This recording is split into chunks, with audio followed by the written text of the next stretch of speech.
Hey guys, welcome to the garden. I'm going to do something a bit closer to home today. But, yeah, what I want to do, last couple of videos, I mean I've been lucky enough to be able to, you know, do a little bit of filming while I've been out on my hourly walk. Because the shoots that I use, they're literally on my doorstep. So I'm out the door, and then before you know it, I'm in the woods. So for me, I'm really lucky in that respect. And there's a lot of people out there who aren't as fortunate, so I thought what I'd do today is just go through a little bit of garden photography and the setups that I use, and show you how, if you use the right techniques and the right setups, you can get some really good pictures, with stuff that's literally on your doorstep. So stick with us, and yeah, we'll do a bit of photography in the garden.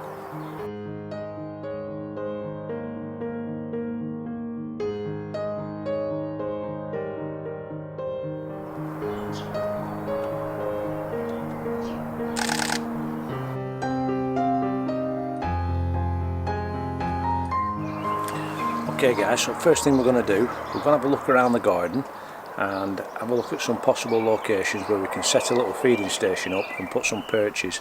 Now this garden of mine, it's not the biggest garden in the world, but one thing we do have, we've got a couple of nice fruit trees, and especially this time of the year, they're stacked with blossom. There's loads of blossom on, so everybody likes a picture of a bird with on a branch that's got tons of blossom on. They look really good.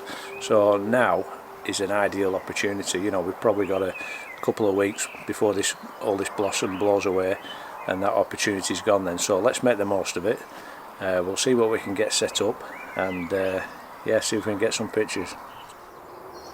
Morning guys, we're up nice and early this morning. It's just after 7 o'clock, and we're going to do our little film on bird photography in the garden.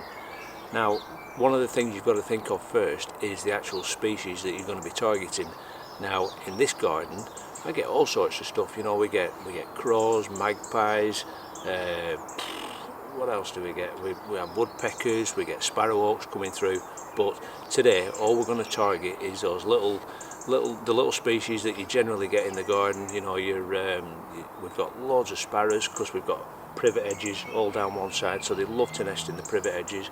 We get goldfinches, greenfinches, blue tits, great tits, cold tits, the usual suspects. So they're the species that we're going to target today. So once we've decided what species we're going to target, what we want to think of then is what we're actually going to photograph them on. Now we can try and photograph them on these apple trees, and we can literally chase them around, but that is, you're going to end up pulling your hair out. So what we need to do is isolate that subject. Okay, now there's a number of ways we can do that. I found the best way is obviously to attract them in with a feeding station. Okay, now once that feeding station is working for you, we can then introduce a perch to that. So the bird will come down, land on the perch, and then go onto the feeding station, and that's where we're going to get our pictures.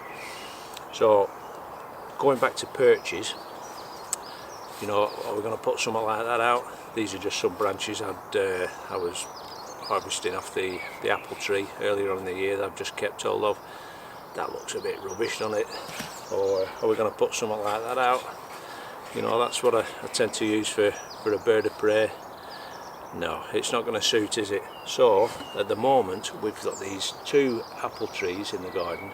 They're absolutely crammed full of blossom, and this time of year there's blossom all over the place, so that is absolutely perfect. So what we'll do now, we'll cut a nice branch, and I'll show you what I look for in a good branch for taking bird photography on.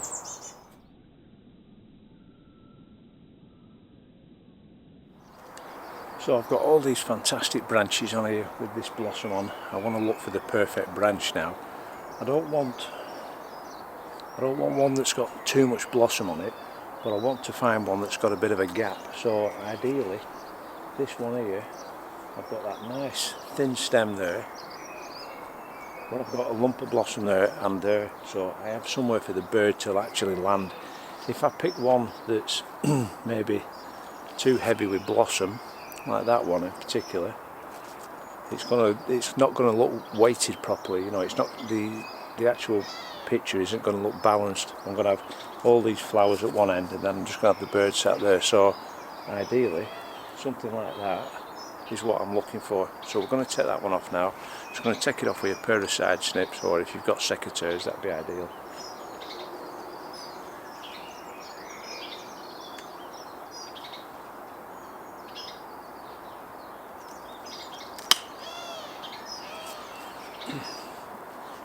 So there, that's about 14 inches long, and we're going to mount it on there, and then hopefully that's where the bird's going to land. That's the plan anyway. This is my preferred support for when I'm doing this kind of photography. So there we have it, that's our Benbo. We've got the legs split out. These will actually, they'll double the length of that, so they're, you know, a real versatile bit of kit.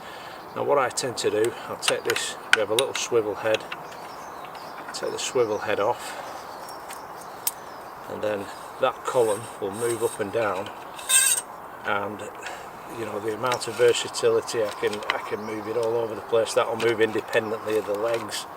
You know, I can have it pointing down, I can have it pointing up, all over the place. So for this kind of photography, it's absolutely ideal.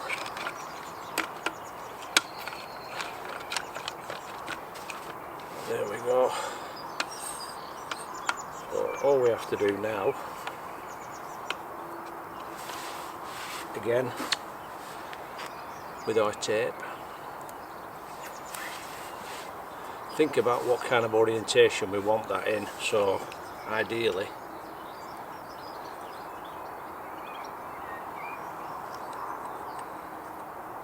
I want it in that kind of orientation. So the good thing again about this tripod, if I put it like that and it's fixed and I want to turn it, I can just spin this column round and then the whole branch will turn around. Okay, and I've also got the flexibility of being able to bend that as well. So if we just attach it halfway down the wire,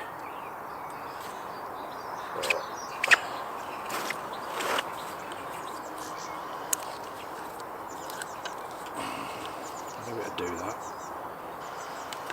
It snaps when you're filming.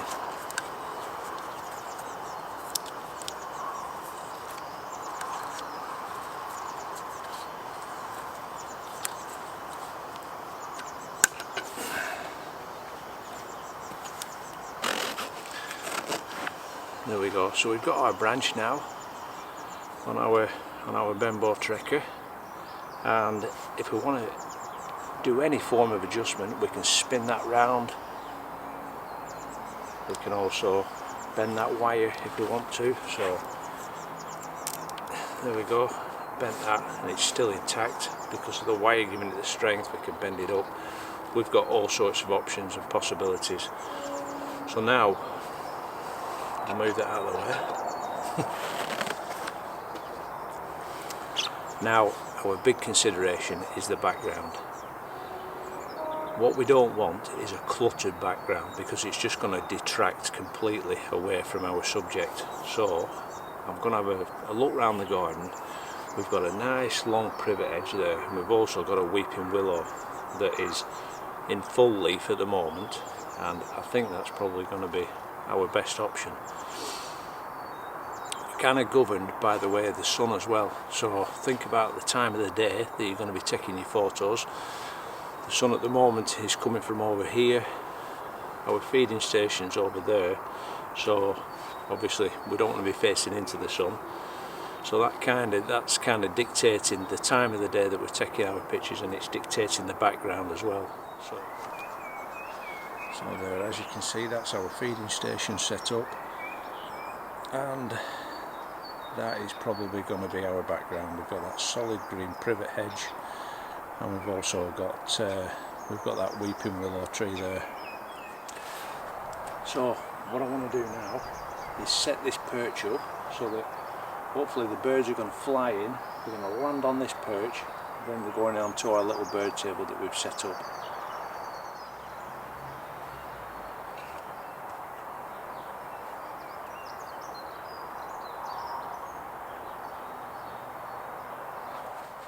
So once we've got the perch set up, what we need to do now is think about where we're going to set our main camera up. Have a look through the viewfinder, make sure that where we're shooting from, we've actually got the background that we desire. Right.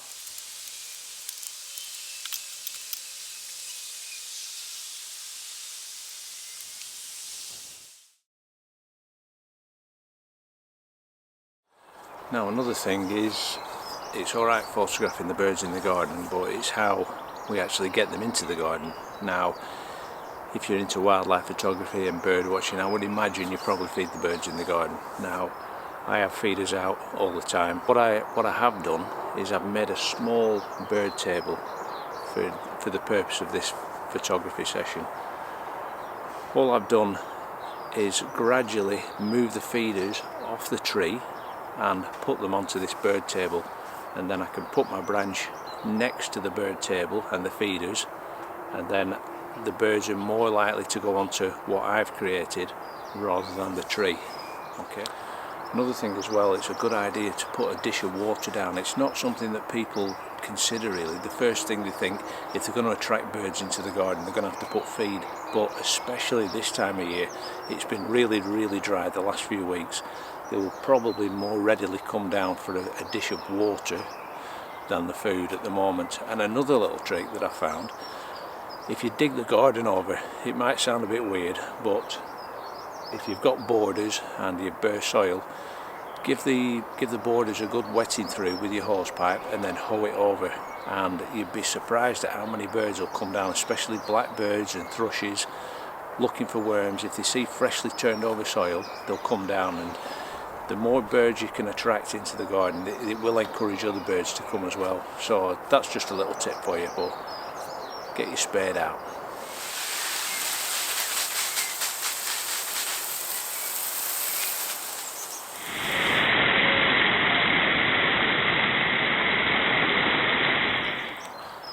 So we've got our perch set up, we've got our background sorted. Now one really important consideration is when you set the perch up, consider how much of that perch you want in focus, because what will happen, because we want that nice diffused background, we're probably going to be shooting wide open. Alright, so I'm going to be down to f5.6 I think it is on mine, and if I have the branch set up like that, okay, so that's level with the camera's focal plane, that will be in focus, the bird will be in focus, and that will be in focus. If I have the branch set up like that, because we're shooting wide open, that will affect how much of this branch and the bird is in focus. So if the bird is pin sharp, okay, because we have it angled like that and we only have a shallow depth of field, that's probably going to be out of focus, that will be out of focus, but the bird will be in focus. So it depends what effect you want. Sometimes if a prop is really out of focus at the front and really out of focus at the back, it looks right. If it's only very slightly out of focus, it can look wrong. It can look like you didn't mean it to be out of focus, if you know what I mean. So just have an experiment around with it, okay, focus on where you're hoping the bird's going to land, and then take a few test shots, have a look. If you're happy with which parts of the branch are in focus, happy days.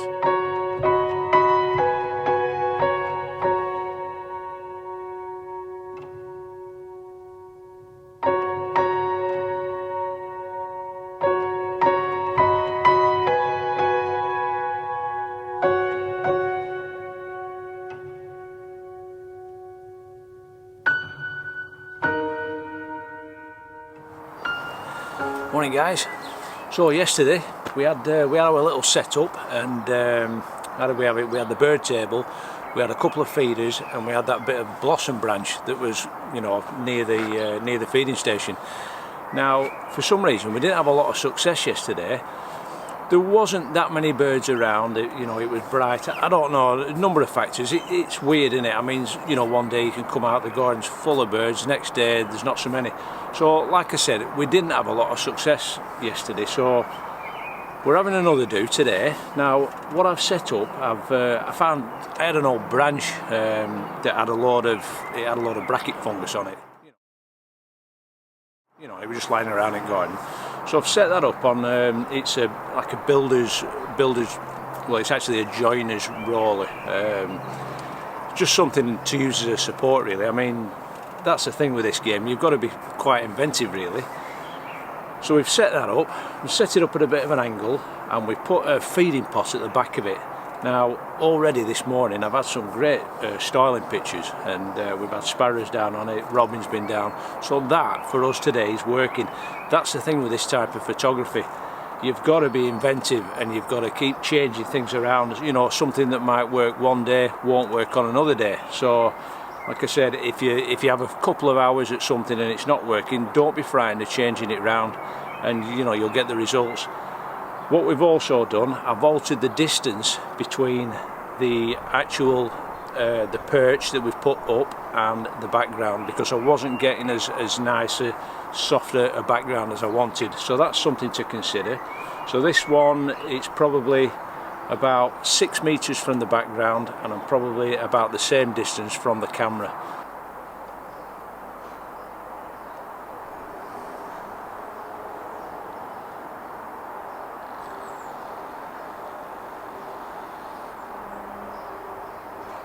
So again, it's a case of playing around with your positioning of your camera in relation to the subject and in relation to the background as well. Sometimes you're limited. I mean, it's not the biggest garden in the world by any stretch of the imagination, so you're kind of limited with you've got to work with what you've got. But you know, we're getting some nice images at the moment, so yeah, we'll see if anything else comes down. So in terms of concealment in the garden, you don't have to go too mad, because invariably the birds are pretty used to you being in the garden. You know, if you spend time in the garden, they're always flitting around. You know, you're filling the feeders up, you're going down to the shed and what have you. So they are used to people knocking about. Now, I've had quite a few starlings in the garden this morning, and they're not a regular visitor. So all I've done, I've just put a camo net up. A camo net is a fantastic quick way of getting concealed. All I've done here, I've just put 2 pieces of bamboo up, I've just rested one on the greenhouse and literally draped the camo net over the top, and straight away I've got to hide, haven't I? I've not had to spend ages, you know, constructing some fancy structure. I'm not using my chair hide because I'm a little bit restricted for space in this spot. So 25 quid, camo net, a couple of bits of bamboo, job's done.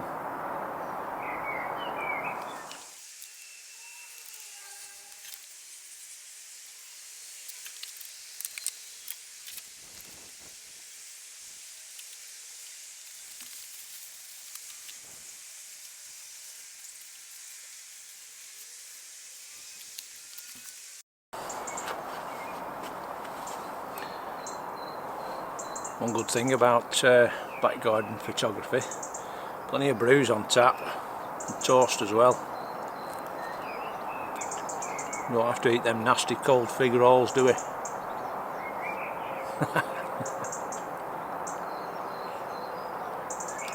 Yeah, one thing with garden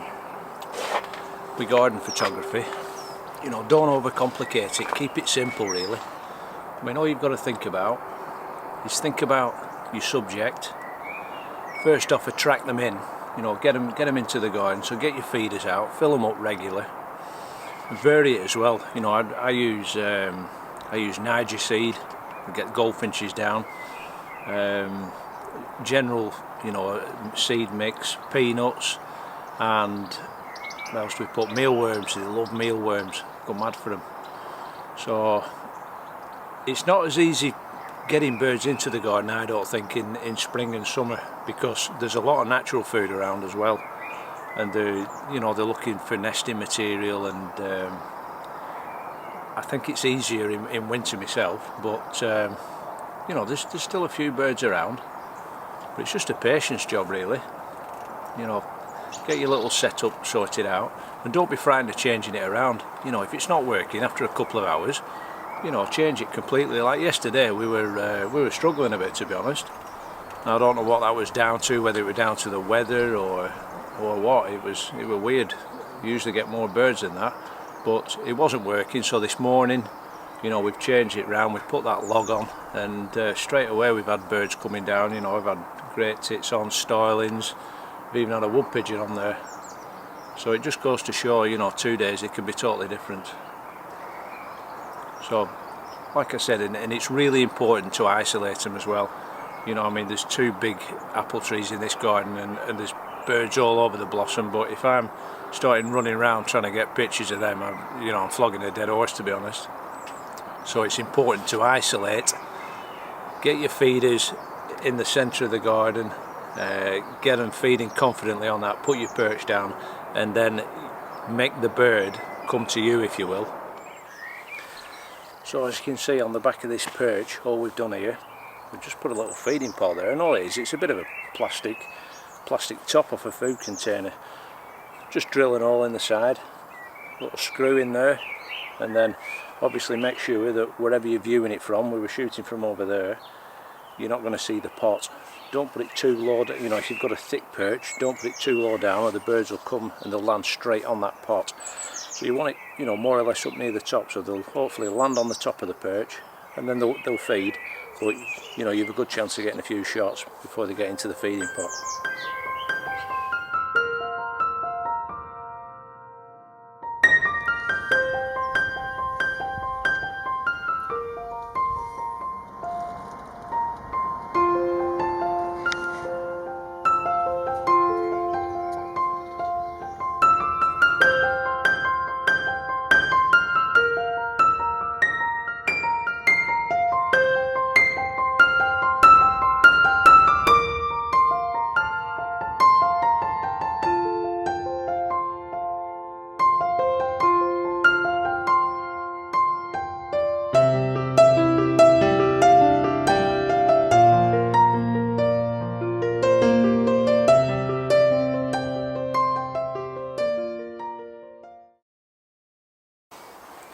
So there we have it. That's my little short film on lockdown garden photography.